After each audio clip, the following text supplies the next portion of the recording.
Okay जी, ये हमारे पास question है कॉम्प्लेक्स ग्रुप का। H Limited acquired 75% of S Limited on 1st January 2014. Dates are crucial, please इनको याद रखिएगा. When the retained earning profits of S were 40,000 rupees. S Limited acquired 60% of T Limited on 30th June 2014. When the retained profits of T Limited were 25,000. They had been 20,000 on the date of H Limited's acquisition of S Limited. अच्छा जी, अब हमारे पास समझने की बात यह है कि पहले कौन सी कंपनी एक्वायर हुई. H Limited acquired 75% of S on 1st January 14 and S Limited acquired 60% of T Limited 30th June of the same year. इसका मतलब है कि पहले H ने S को एक्वायर किया, उसके बाद S ने T को एक्वायर किया, राइट? अब हमारे पास T की दो रिटेन्ड अर्निंग्स गिवन है. The retained earnings profits of T limited were 25,000 at this date जब S ने T को एक्वायर किया, and it was 20,000 when H acquired S. अब पॉइंट ये है कि ये जो दो रिटेन्ड अर्निंग्स हमें गिवन है, इसमें से हम कौन सी लें? 25,000 लें, ये दोनों T की हैं. 25,000 लें या 20,000 लें? तो हम वो लेंगे जो इस डेट को होगी जब S ने T को एक्वायर किया. वी आर नॉट कंसर्न कि H ने S को एक्वायर किया, कम से कम इस क्वेश्चन में नहीं है. जब होंगे तब मैं आपको बताऊंगा. अभी बात ये है कि जब S ने T को एक्वायर किया उस वक्त रिटेन्ड अर्निंग 25,000 थी, और जब H ने S को एक्वायर किया तब 20,000 थी. अच्छा, जब H ने S को एक्वायर किया तब तो T समेत दुनिया में और लाखों कंपनीज काम कर रही हैं, हर किसी की रिटेन्ड अर्निंग होगी उस पॉइंट ऑफ टाइम पे कुछ ना कुछ, तो हमें तो उससे कंसर्न ही नहीं है.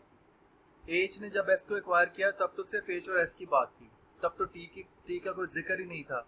लिहाजा उस वक्त T की रिटेन्ड अर्निंग्स क्या थी, हमें इससे कोई मसला नहीं है, हमारा कंसर्न ही नहीं है. हमारा कंसर्न क्या है, जब S ने T को एक्वायर किया उस वक्त कितनी थी? उस वक्त 25,000 थी. तो जब हम एसेट स्केड्यूल बनाएंगे T का, तो आपने याद रखना है कि हमने रिटेन्ड अर्निंग वो लेनी है जब S ने इसको एक्वायर किया था, और वो है 25,000. ठीक है. उसके बाद draft statements of financial position of H, S and T limited as at 31 December 2014 are as follows. ये H की स्टेटमेंट है, ये S की है, ये T की है. वही हमारे पास other asset, investment in ST, share capital, retained earning, liability. Okay, same वही पैटर्न जो पहले होता है. और उसके बाद हमारे पास क्वेश्चन क्या है जी? Requirement a consolidated statement of financial position बनानी है जी हमने एज एट 31 दिसंबर 2014. ठीक है, चलें जी हम इसको बनाते हैं.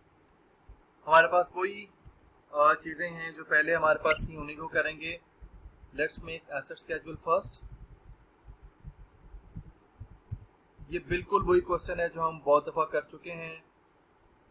हमने सिर्फ और सिर्फ इसमें एक ही काम को दो मरतबा करना है, ये फर्क है. हम इसको इनडायरेक्ट मेथड से करेंगे. ओके, हम इनडायरेक्ट मेथड से ये क्वेश्चन सॉल्व कर रहे हैं, डायरेक्ट मेथड से नहीं कर रहे. इनडायरेक्ट मेथड कंपैरेटिवली आसान है, रेपिटेशन है एक ही उस काम की जो ऑलरेडी कर चुके हैं, इसलिए ये पहले करेंगे, डायरेक्ट मेथड बाद में करेंगे. तो एसेट स्केड्यूल हम बनाते हैं. एसेट स्केड्यूल, अच्छा जी, पहले हमने T और S को कंसोलिडेट करना है, उसके बाद जो इनकी कंसोलिडेटेड स्टेटमेंट आएगी उसको और H को करना है. So for right now we just forget about H. We are now going to consolidate the balance sheet of S and T. S ने T को एक्वायर किया है, इसलिए T का एसेट स्केड्यूल बनेगा. ठीक है, तो अभी हम T का एसेट स्केड्यूल बनाने लगे. इसमें हम क्या करेंगे जी? हम लेंगे शेयर कैपिटल और retained earnings. Share capital eight the time of consolidation, eight the time of acquisition and post acquisition. Right. अब शेयर कैपिटल हमारे पास कितना है जी? T का शेयर कैपिटल, ये शेयर कैपिटल T का 50, तो हम लिखेंगे जी 50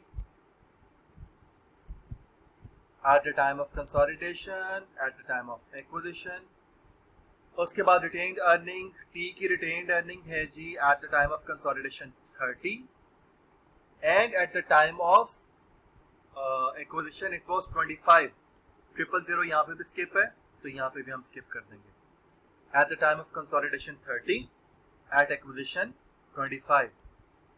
okay, so consolidation 30, acquisition 25, the difference is 5। तो पोस्ट एक्विजिशन ये हो गया, ये हमारे पास कंसोलिडेट करके 80 आ गया और ये हमारे पास आ गया जी 75।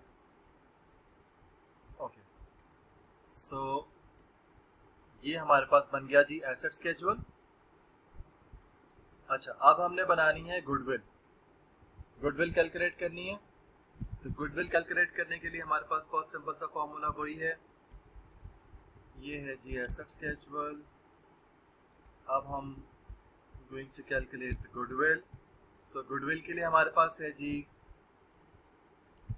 Cost of acquisition add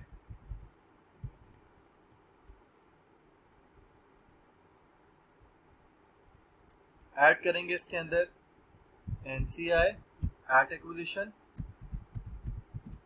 and उसके बाद we are suppose to less from it assets at acquisition, right. अच्छा जी, हमारे पास कॉस्ट ऑफ एक्विजिशन कितनी है, ये क्वेश्चन के अंदर गिवन है। इन्वेस्टमेंट इन टी, एस की इन्वेस्टमेंट इन टी 80, और हमारे पास NCI एट एक्विजिशन कितनी बनती है जी, कितने परसेंट एक्वायर किया है, एस एक्वायर्ड 60% ऑफ टी, तो 40% है रेशो NCI का, ठीक है। तो अगर ये 40% है तो we are suppose to calculate 40% of this 75, ये हम कैलकुलेट कर लेते हैं। 40% ऑफ दिस, ठीक है जी। इन दोनों को ऐड करेंगे, ये हमारे पास आ जाएगा 110, और इसमें से asset eight the time of acquisition ये है जी 75, ये हम इसमें से लेस करेंगे तो हमारे पास ये आ गया 35। दिस इज आवर गुडविल, ये हमारी गुडविल की अमाउंट है, ठीक है जी।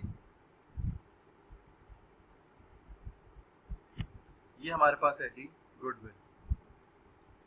इसको बल्कि मैं बॉक्स में बंद कर देता हूँ, ये हाईलाइटेड रहे हमारे पास, ये है जी हमारी गुडविल, राइट। उसके बाद we are suppose to calculate NCI। NCI का फॉर्मूला भी हमें मालूम है, बहुत सिंपल सा है, NCI एट एक्विजिशन, और इसमें ऐड करना है जी NCI पोस्ट एक्विजिशन, राइट। अब NCI एक्विजिशन ये हमने ऑलरेडी कैलकुलेट की हुई है, तो हम इसको रीकैलकुलेट नहीं करते। 75% का 75 का 40% लिया था तो 30 आ गया था, और NCI पोस्ट एक्विजिशन 5 का 40% लेंगे तो ये हमारे पास आ जाएगा 2, ठीक है। तो ये आ गया जी 32।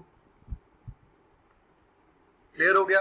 तो हमारे पास NCI बनती है जी 32। अब हमने कैलकुलेट करना है जी रिटेन्ड अर्निंग। तो रिटेन्ड अर्निंग को भी हम सिंपल फॉर्मूला से कैलकुलेट कर लेंगे। हम कंसोलिडेशन कर रहे हैं S और T की, तो S की पूरी रिटेन्ड अर्निंग और T का जो पोस्ट है उसका 60%, ठीक है। तो इसकी पूरी रिटेन्ड अर्निंग है जी 60, S retained earning which is 60, और फिर हमने इसका पोस्ट एक्विजिशन का 60% लेना है और इसमें ऐड करना है, ऐड करके T post acquisition retained earning, right. ये बनती है जी 5 का, अगर हम 60% लें तो दिस इज 3, इन दोनों को ऐड करेंगे तो इट बिकम्स 63। ये हमारे पास आ गई जी retained earning. So this is retained earning. Clear हो गया। अब हमने इनको उसी तरीके से जो हमारे पास स्टेटमेंट है वो स्टेटमेंट बनाएंगे और ऐड कर लेंगे जैसे हम पहले करते हैं। तो हमारे पास है जी एसेट, और उसके बाद एसेट हमारे पास है 110 और 100, यहाँ पे मैं क्विकली बना देता हूँ। एसेट है जी 100 and 110, उसके बाद हमारे पास है शेयर कैपिटल 150,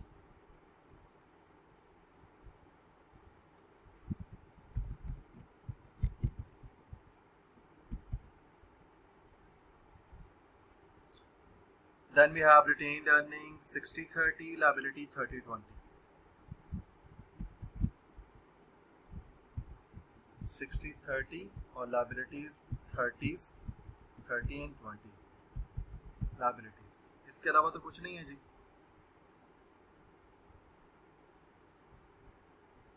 इसके अलावा नहीं है हमारे पास. और इन्वेस्टमेंट इन टी है हमारे पास 80. इन्वेस्टमेंट इन टी 80.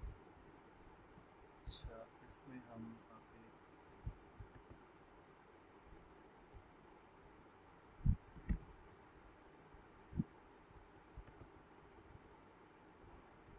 अच्छा अब इसका टोटल करें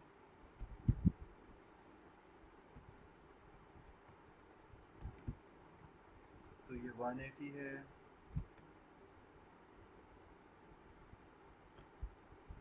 ये क्यों 190 है? 160-30 110. Okay, this is 110. Okay, so equal हो गया जी 190 एंड 190.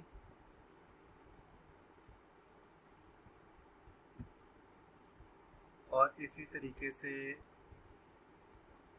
ये 110 50-30 80.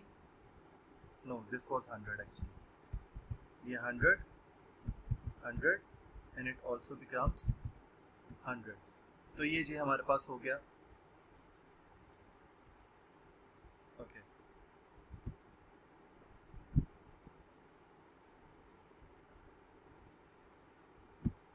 अच्छा ये अब हमारे पास बैलेंस शीट बन गई. अब अगर हम इसको क्विकली कंसोलिडेट कर लें, चूंकि हम पहले भी कर चुके हैं, तो हम इन दोनों को एसेट्स को ऐड कर देंगे.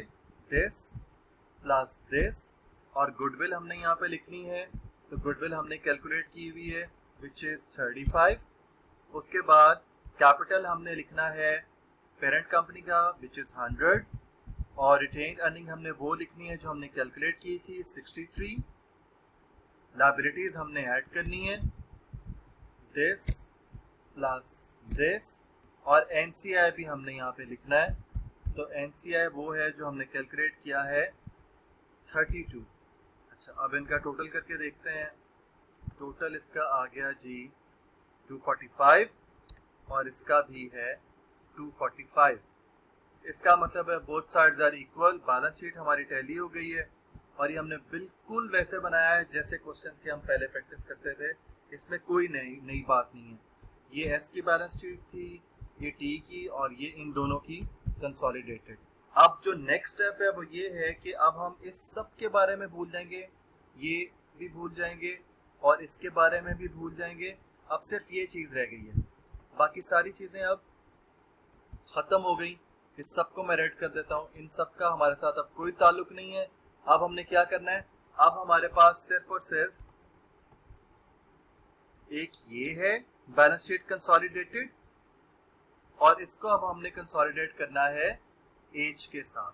तो सिंपल फिर वही क्वेश्चन बचता है. एक एज की बैलेंस शीट है ये, और एक हमारे पास ये बैलेंस शीट है, और उन दोनों को हमने कंसोलिडेट करना है. सिंपल क्वेश्चन जैसे हम पहले करते हैं और जैसे हमने अभी ये किया है, ये मैं आपके सामने करता हूँ.